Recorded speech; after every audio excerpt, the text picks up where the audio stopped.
हम तो बस इतना जानते आप सरीखे आप, हम तो बस इतना जानते आप सरीखे आप। कुंडलपुर के बड़े बाबा की, उल्लेख श्री आदिनाथ भगवान की, सिरपुर के श्री पार्श्वनाथ भगवान की, परम पूज्याचार्य भगवान गुरुदेव श्री 108 विद्यासागर जी महामुनिराज की, परम पूज्य मुनि श्री 108 विमल सागर जी, अनंत सागर जी, धर्म सागर जी आदि समस्त 3 करोड़ करोड़ मुनिराजों की। बोलिए परम पूज्य मुनि श्री भाव सागर जी महामुनिराज की, समस्त मुनि संघ की। विनोबा भावे जी के पास कुछ युवा गए और उन युवाओं से उन्होंने कहा कि मैं तुम्हें पासे देता हूँ और इन पासे जो हैं इन पासों से भारत का नक्शा बनाना है। अब जो लड़के थे आश्चर्यचकित हो गए कि इन पासों से भारत का नक्शा हम कैसे बना पाएंगे। फिर भी प्रयास करने लगे, सभी ने अपने अपने हिसाब से प्रयास किया और संयोग ये हुआ कि गलती से एक पासा पलट गया और पासा पलटते ही उसमें कुछ आकृति सी दिखाई दी और उनने सब पासों को जब पलटा तो धीरे धीरे उस किसी में हाथ बने थे, किसी में पैर बने थे। ऐसा करते करते वह जो पासे जब भारत का नक्शा जो बनाना था वो बनने लगा और पूर्णता की ओर हो गया। और जब वह लड़के उनको बुलाते हैं विनोबा भावे जी को और कहते हैं कि यह भारत का नक्शा जैसा आपने कहा था तैयार हो गया, तो विनोबा भावे जी ने जो बात कही बड़े गौर से सुनने लायक है। उन्होंने कहा कि भारत का निर्माण करना चाहते हो तो व्यक्तित्व का निर्माण करो, क्योंकि आज़ादी का महोत्सव चल रहा है, 75वां वर्ष है और अमृत महोत्सव पूरे भारत में मनाया जा रहा है। क्योंकि बहुत सारे लोग आते हैं और जब जो हमारे सैनिक हैं जो पहले शहीद हुए हैं, हमारे स्वतंत्रता संग्राम सेनानी हैं, उनके लिए हमने क्या किया।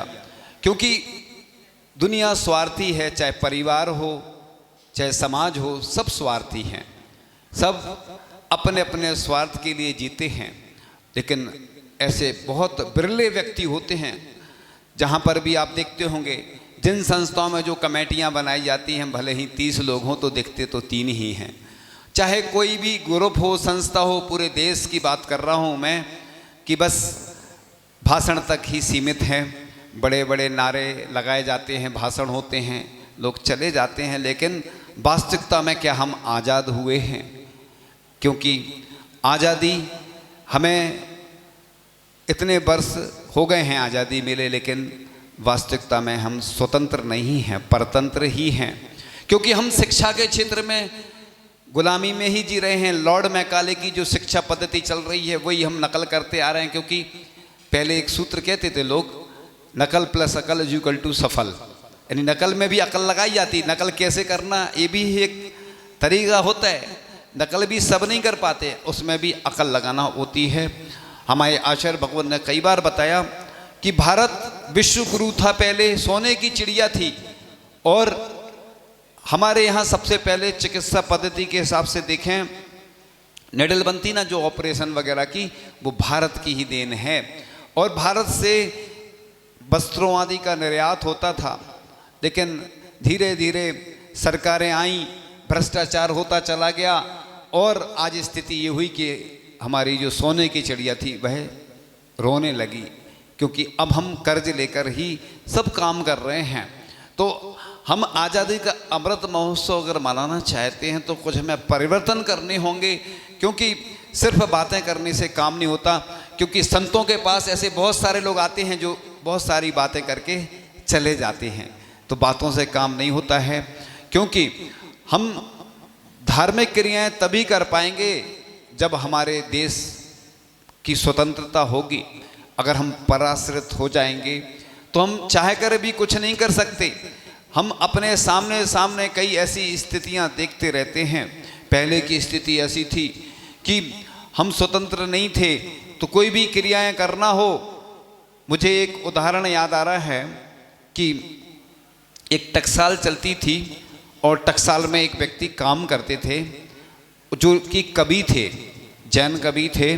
और जैन कवि थे तो वह एक स्तुति की रचना कर रहे थे और गा रहे थे। और अंग्रेज ने कहा हमें टकसाल देखना है, सोन जो सिक्के बनते ना जहाँ पे, वो टकसाल कहलाती है। तो उनने स्पष्ट मना कर दिया, मैं नहीं दिखाऊंगा। वह अंग्रेज नाराज हो गया। और बहुत दिनों बाद उसी नगर में, काशी की बात थी ये, बनारस की, तो वह अंग्रेज जो था कलेक्टर बन के आया। और कलेक्टर बन के आया और वो उसको मालूम चल गया कि ये वही व्यक्ति है जिसने मुझे टकसाल नहीं देखने दी थी। उसने उसके ऊपर धारा वगैरह लगा के उसको जेल में बंद कर दिया। एक दिन वो कलेक्टर जो था वो जेल का निरीक्षण कर रहा था और यह जो कवि थे, जैन कवि थे, प्रतिदिन पूजन बनाते थे, ताजी पूजन करते थे, कभी बासी पूजन नहीं करते थे। प्रतिदिन नई नई पूजा बना के भगवान की पूजन करते थे। वो इतने अच्छे उत्कृष्ट कवि थे वह। और जैसे ही वह कुछ गा रहे थे तो अंग्रेज ने कहा तुम क्या गाता? वो अपनी भाषा में उन्हें, अंग्रेज ने बोला तुम क्या गाते हो? उन्होंने बताया कि ये स्तुति है, वो दुखहरण बिनती जो आप लोग पढ़ते ना, वो उन्होंने लिखी हुई थी।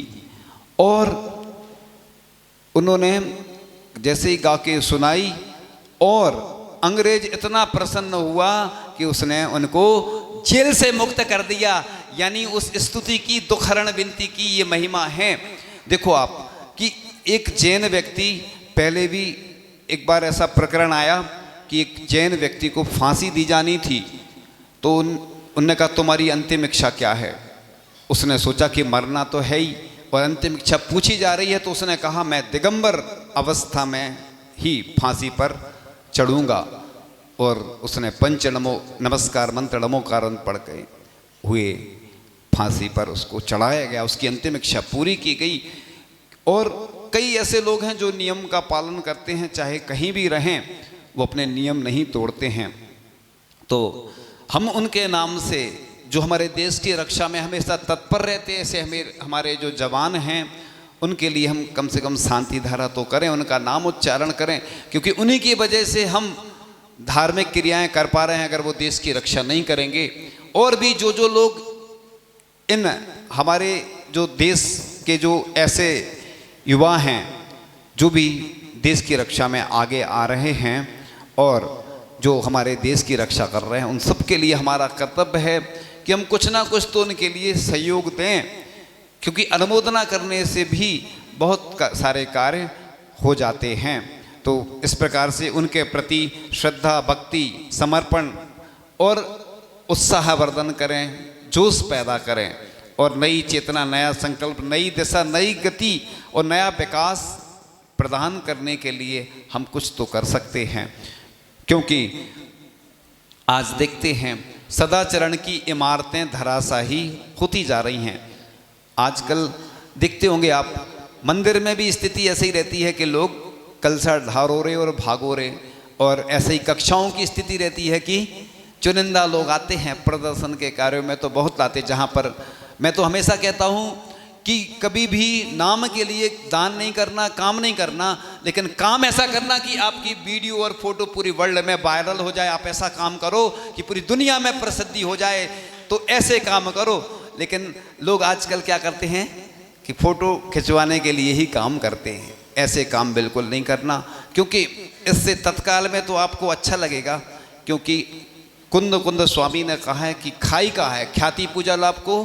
खाई यानी खाई में पटक देती है ख्याति, इसको प्राकृत में खाई बोलते हैं। तो इसलिए कभी भी ऐसी अपेक्षा नहीं करना कि हमारा सम्मान हो पंच परमेष्टि देवसास गुरु के सामने। लेकिन कर्तव्य कमेटी का है कि संस्था जो भी हैं उनका सम्मान करना चाहिए। हमारा, जैसे हम किसी को भोजन आदि के लिए पूछते कि नहीं, जलपान आदि के लिए पूछते हैं। क्यों पूछते हैं? ये हमारी भारतीय संस्कृति है, अतिथि देवो भवा। कोई हमारे यहाँ मेहमान आता है तो हम सबसे पहले उसको पूछते हैं। हमें तो पूछना है, वो करे या ना करे। इसी प्रकार से ये आप लोग इस देश में, देश के वासी हैं, देश में रह रहे हैं, तो हमारा यही कर्तव्य है कि हमारा अगर किसी ने सहयोग किया है, थोड़ा सा भी सहयोग किया है। एक छोटा सा बच्चा था और एक छोटा सा बच्चा था, सड़क पर एक पेड़ गिर गया था और लोग निकलते जा रहे थे, छोटा सा बच्चा हटाने का प्रयास कर रहा था। छोटा सा बच्चा है, अब सोचो छोटा बच्चा इतना बड़ा पेड़ कैसे हटा सकता है। लोग देखते हुए निकलते जा रहे थे। इतने में एक व्यक्ति की दृष्टि गई कि जो छोटा सा बच्चा देखो ऐसा धक्का दे रहा है पेड़ को, चलो। वो व्यक्ति साथ में हो जाता उस बच्चे के। उस व्यक्ति को देखते देखते देखते बहुत सारे लोग आ जाते और वह पेड़ जिसके कारण से लोगों को बहुत परेशानी हो रही थी वो हट जाता है और लोग आराम से निकलने लग जाते हैं। तो हमारे देश में यही होता है। अभी कहीं भीड़ लगी हो, अभिषेक करने की, शांति धारा की बोली चल रही हो, तो भीड़ बढ़ती जाती और कई बार को भगवान 24 में बैठे अकेले हम देखते हैं तो कहो कोई अभिषेक करने वाला नहीं हो। मतलब अपने देश में यही है, देखा देखी सभी करते हैं और नहीं करेगा तो कहो कोई नहीं करेगा। शांति धारा करने वाले कई बार नहीं मिलते। महिलाएं प्रातःकाल की बेला में आ जाती कि अभिषेक कर दो भैया, हमें हमारा नियम तो पूरा हो जाए। कोई करने वाला नहीं मिलता। कई बार ऐसे गांव हैं, ऐसे नगर हैं, ऐसी स्थितियां बनती हैं। ऐसे ही जब मंदिरों की स्थिति रहती है, पाठशाला की रहती, गौशाला की रहती है। हम कई बार बोला करते हैं कि गौशाला में भी नवयुवक जाते हैं, कई सेवा करते हैं, करोड़पति। वो बड़े भाग्यशाली हैं, पुण्यशाली ऐसे लोग होते हैं जिनको ऐसे अवसर प्राप्त होते हैं। तो जो जल भर के लाते हैं मंदिर में, जो व्यक्ति सारी व्यवस्थाएं करते हैं, चिंता नहीं करो, वो सबसे ज़्यादा पुण्य कमाते हैं। जितने लोग अभिषेक करते हैं, जितने लोग शांति धारा करते हैं, उनको छठवां हिस्सा तो मिलता ही है। ऐसे ही जो भोजन बनाते हैं महिलाएं, कई बार आहार नहीं दे पाती हैं तो भी उनको पूरा पुण्य का अर्जन होता है। उनकी भावना अच्छी होती है। तो हम उनके लिए क्या कर सकते हैं जिनने हमारे लिए इस देश के लिए आज़ाद किया, तो हम उनके लिए कुछ तो करें। क्योंकि अगर हम कुछ नहीं करेंगे तो वो हतोत्साहित हो जाते हैं, आगे से कोई काम नहीं करेगा और लोग फिर ऐसे ही सब करते जाएंगे। क्योंकि लोगों को तो बस अपना स्वार्थ रहता है कि हमें तो अपनी दुकान से मतलब, अपने परिवार से मतलब, क्या करना समाज जाने, समाज के लोग जाने, देश जाने। ऐसा नहीं है। इस देश के हम वासी हैं। हमारा कर्तव्य है कि अगर कोई अच्छी योजना आती है और हमें लगता है कि नहीं ये हमारे हित में है, सबके हित में है, चाहे वह स्वच्छता अभियान हो। क्योंकि अपन क्या करते हैं कि हमें क्या करना, हमारा थोड़ी कुछ बिगड़ने वाला, ये तो उनका कर्तव्य है। नहीं, अगर हम अपने मन से कर्तव्य का पालन करेंगे तो एक एक व्यक्ति मिलकर, लकड़ी जैसे मिल जाती है इतनी, जब गट्ठा बन जाता है तो उसको फिर कोई काट नहीं पाता। तो इसलिए अपन ऐसा नहीं सोचें कि हमें क्या करना।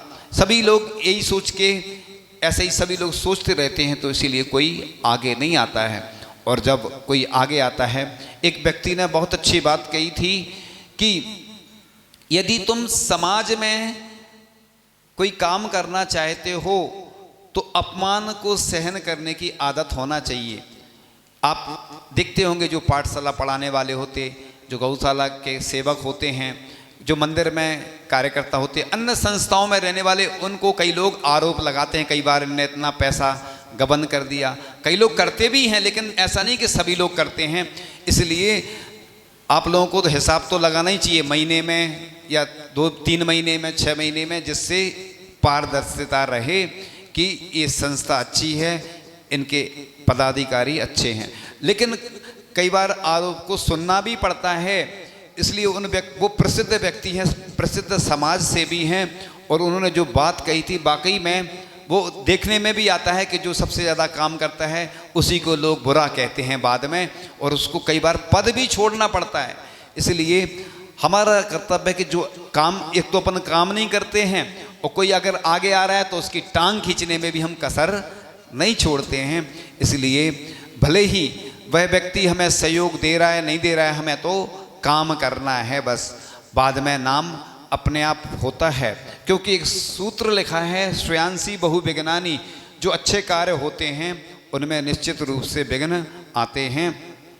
तो किसी ने बहुत अच्छी पंक्तियां लिखी हैं कि कैसा कैसा आया है प्रजातंत्र, ऊंचाई के बस चर्चे हैं, आमदनी 100 रुपये की 200 रुपये के खर्चे हैं, भ्रष्टाचारों ने कर दी है इस देश की सब बर्बादी है, कुछ समझ नहीं आता हमको हाय कैसी आज़ादी है, सुनते थे आएगा स्वराज अपने झंडे लहराएंगे। सुन रहे हैं कि लोग पूरे देश में झंडे लहरा रहे हैं, और पर कहाँ खबर थी हमको गुंडों के डंडे खाएंगे, नकली दवाइयाँ खा खा कर रोगी ने जान गंवा दी है, कुछ समझ नहीं आता हमको हाय कैसी आज़ादी है, हम बात एकता की करते आपस में लड़ते जाते हैं, अंजाम ना जाने क्या होगा हालात बिगड़ते जाते हैं, कथनी करनी के अंतर ने भारत की नाक कटा दी है, कुछ समझ नहीं आता हमको हाय कैसी आज़ादी है।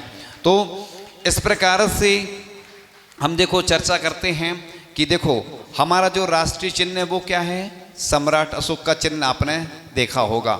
हमारा राष्ट्रीय चिन्ह जिसे हमने सम्राट अशोक की विरासत के रूप में प्राप्त किया है, यह चिन्ह सम्राट अशोक की शिक्षाओं की स्मृति को ताज़ा करता है ही है, वरन इसमें हमारी असीम सांस्कृतिक विरासत भी झलकती है।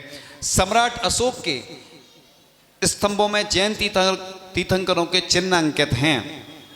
धर्म चक्र में 24 आरे, 24 गोल गोल ऐसे बने रहते आरे, वो 24 तीर्थंकरों की संख्या के प्रतीक हैं। चतुर्मुखी सिंह जो है भगवान महावीर का चिन्ह है, बैल है आदिनाथ भगवान का चिन्ह है, हाथी और घोड़ा क्रमशः भगवान ऋषभदेव, अजितनाथ और संभवनाथ और महावीर भगवान यानी इन तीर्थंकर के चिन्ह हैं।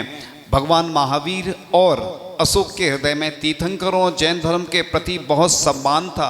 अहिंसा के गहन संस्कारों के कारण ही कलंक के युद्ध में भीषण रक्तपात देखकर उसका हृदय तिलमिला उठा और उसने भविष्य में रक्तपात वाले युद्ध न करने की घोषणा कर दी। तो सम्राट अशोक आरंभिक काल में जैन थे, उनके पिता बिंदुसार पितामह चंद्रगुप्त आदि भी दिगंबर जैन धर्म की उपासना करते थे। उन्होंने बाद में बौद्ध धर्म स्वीकार किया। उनके उत्तराधिकारियों ने जैन धर्म की समृद्धि में महत्वपूर्ण योगदान दिया था। उन्होंने अधिकांश शिलालेख प्राकृत भाषा में खुदवाए थे। और भी चर्चा करते हैं, आपको बताते हैं कि ये जानना भी जरूरी है कि जैन धर्म ने कितना योगदान आज़ादी में दिया कि नेताजी सुभाष चंद्र बोस के जो निजी चिकित्सक थे डॉक्टर कर्नल राजमल कासलीवाल, वह जैन श्रावक थे। आज़ादी के बाद 50 वर्षों में, ये तो पुराना लिखा है ना, पुरानी संख्या है, नई अभी जानकारी कि लगभग 35 सांसद हुए, 4 राज्यपाल, 8 मुख्यमंत्री, 4 राजदूत, अनेक वैज्ञानिक और उच्च पदों पर जैन समाज के व्यक्ति आसीन हो चुके हैं। और पहले यहाँ की मध्य प्रदेश की विधानसभा में लगभग 50 जैन विधायक निर्वाचित हो चुके हैं। आज़ाद हिंद फौज के सैनिकों की जेल से रिहाई के लिए सहायतार्थ धन एकत्रित किया जा रहा था। उस समय जबलपुर की एक सभा में जैन संत छुल्लक गणेश प्रसाद जी बंडी ने अपनी 2 चादर में से एक चादर दान दिया था, जिसकी नीलामी की गई तथा उससे प्राप्त 3000 रुपये की राशि से सहायता को उसमें प्रदत्त की गई। उस समय 3000 बहुत होते होंगे। और गांधी जी की दांडी यात्रा के समय महिलाओं का नेतृत्व करने वाली श्रीमती सरला देवी साराभाई जैन श्राविका थी, जिन्होंने गांधी जी का तिलक करके आंदोलन की सफलता की मंगल कामना की थी। और आज़ाद हिंद फौज की झांसी की रानी रेजिमेंट की सदस्य श्रीमती लीलावती जैन तथा रमा बहन जैन थी, जिनका काम क्रमशः सशस्त्र होकर कैंप की रक्षा करना तथा घायलों की सेवा शुश्रूषा करना होता है। मैं बीच में एक उदाहरण दे रहा हूँ। युद्ध चल रहा था और युद्ध चलते चलते शाम हो गई।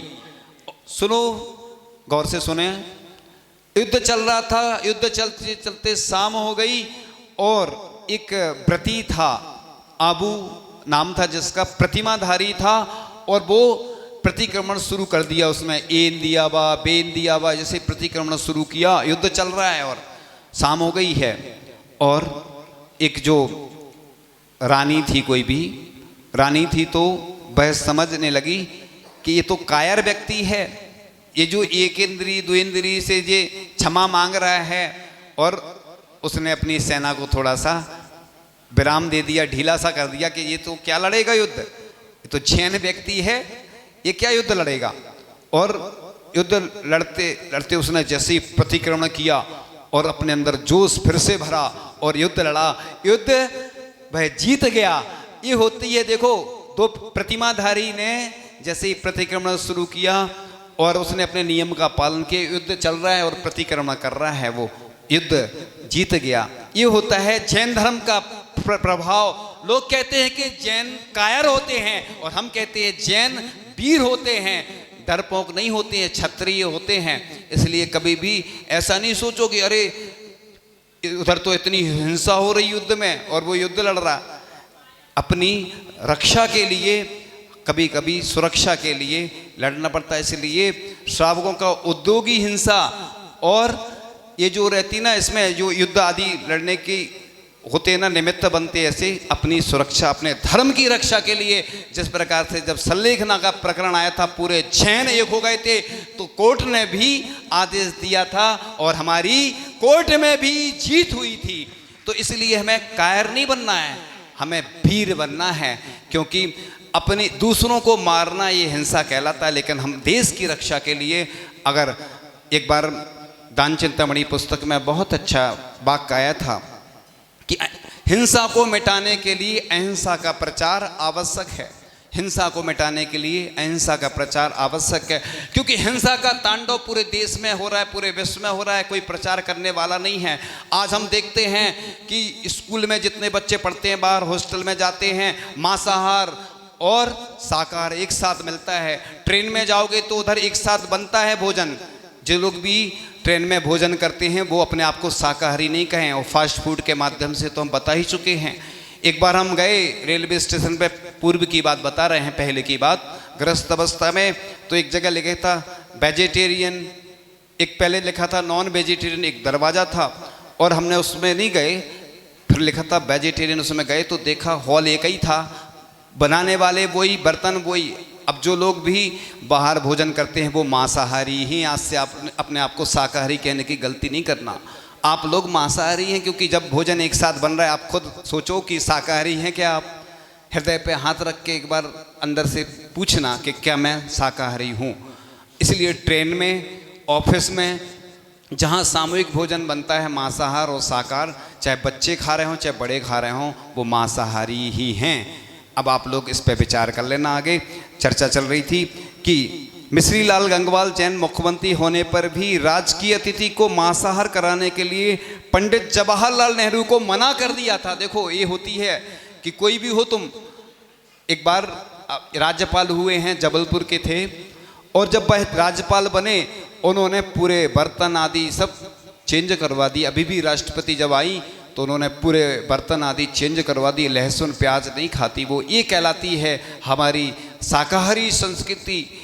और अमेरिका के शिकागो नगर में सितंबर 1993 में प्रथम विश्व धर्म संसद का आयोजन हुआ था, जिसमें वीरचंद्र गांधी जैन ने जैन धर्म का प्रतिनिधित्व किया था। और एक बार 1997 में एक कॉन्फ्रेंस हुई।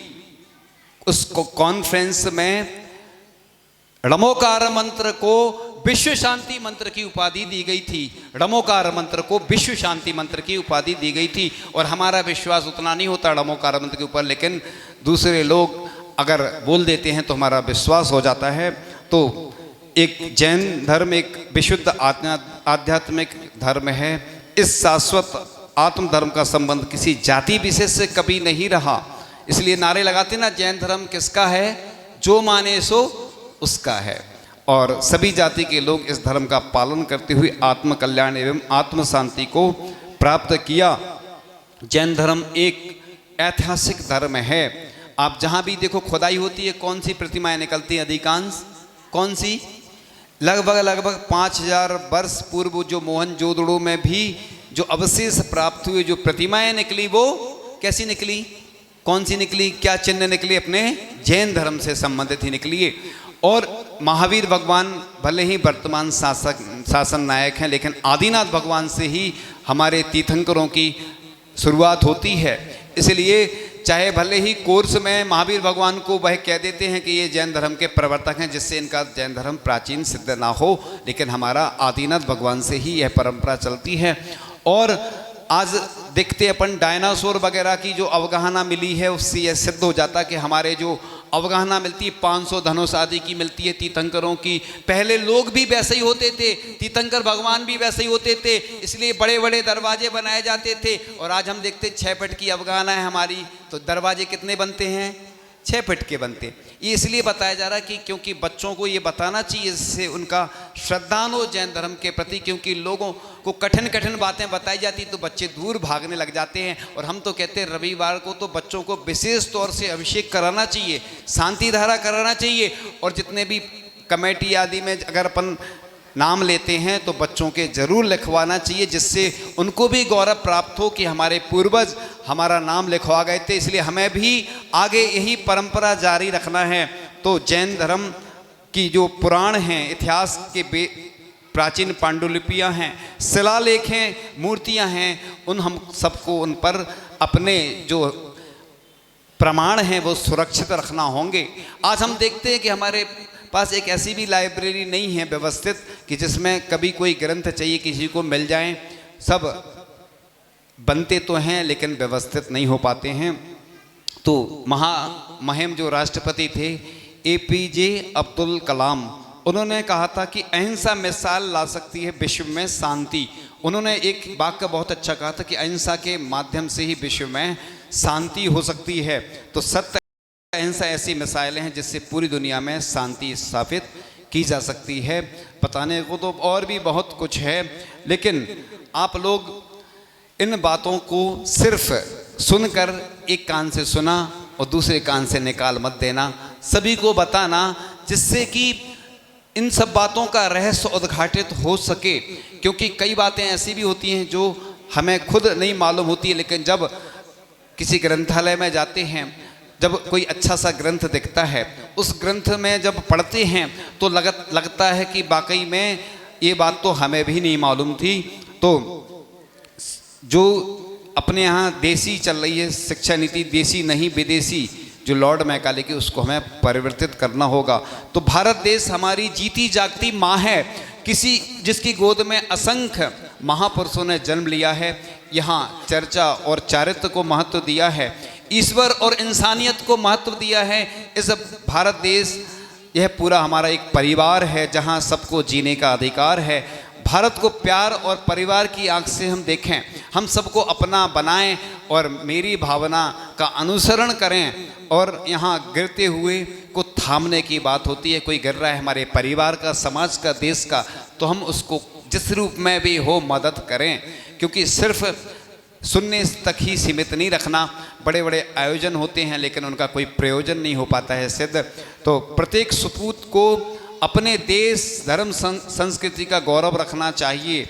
और माता पिता की आज्ञा से यहाँ पर भारतीय संस्कृति में जब राम भी बन गए और राम बन गए, उनने भी वनवास को ग्रहण किया, ऐसे बहुत से महापुरुष हुए हैं। तो यह राष्ट्रीय एकता की आधारशिला है। यहाँ पर भारतीय संस्कृति में हमारे जो साधु होते हैं पूज्यता को प्राप्त होते हैं। और अपन जहाँ भी जाओ, छोटे छोटे हम गांव में भी जाते हैं तो लोगों के अंदर एक आस्था होती है एक भारतीय संस्कृति के प्रति। तो पहले देश की रक्षा के लिए वीर जवानों ने अपनी जिंदगी दांव पर लगाई थी। अब तुम्हारे हवाले वतन साथियों, कर चले हम फिदा जानो तन साथियों। तो पहले हमारे जवानों ने शहीद हो गए, इस देश के नाम पर कुर्बान हो गए। क्या हम थोड़ा सा उनके लिए कुछ अपना वक्त नहीं दे सकते हैं? तो कुछ को तुम जगाओ, कुछ को हम जगाएंगे। कुछ आप लोग सोते नहीं रहें, जाग जाएं तो अच्छा रहेगा। इस देश के लिए, इस समाज के लिए हम अपने कर्तव्य निभाएं। इन्हीं भावनाओं के साथ परम पूज्य आचार्य भगवान गुरुदेव शेखवाड़ विद्यासागर जी महाराज की आचार्य जी ने जो इंडिया नहीं भारत का सूत्र दिया था, और हिंदी माध्यम अपनाएं, आप लोग हिंदी भाषा के लिए महत्व दें। और आचार्य भगवान ने जो हथकरघा का, जो गांधी जी का सपना था, उसको साकार करने के लिए आप तन मन धन से जुड़ें। इन्हीं भावनाओं के साथ परम पूज्य आचार्य भगवान गुरुदेव शिक्षण विद्यासागर जी महामुनि राज जी की। बोलिए परम पूज्य मुनि 108 श्री भाव सागर जी महाराज की। बंधुओं, अभी आप और हमने मुनि श्री के मुखारबिंद से ये जाना कि धर्म साधना के साथ हमें देश के प्रति अपने कर्तव्यों को किस तरह निर्वहन करना चाहिए।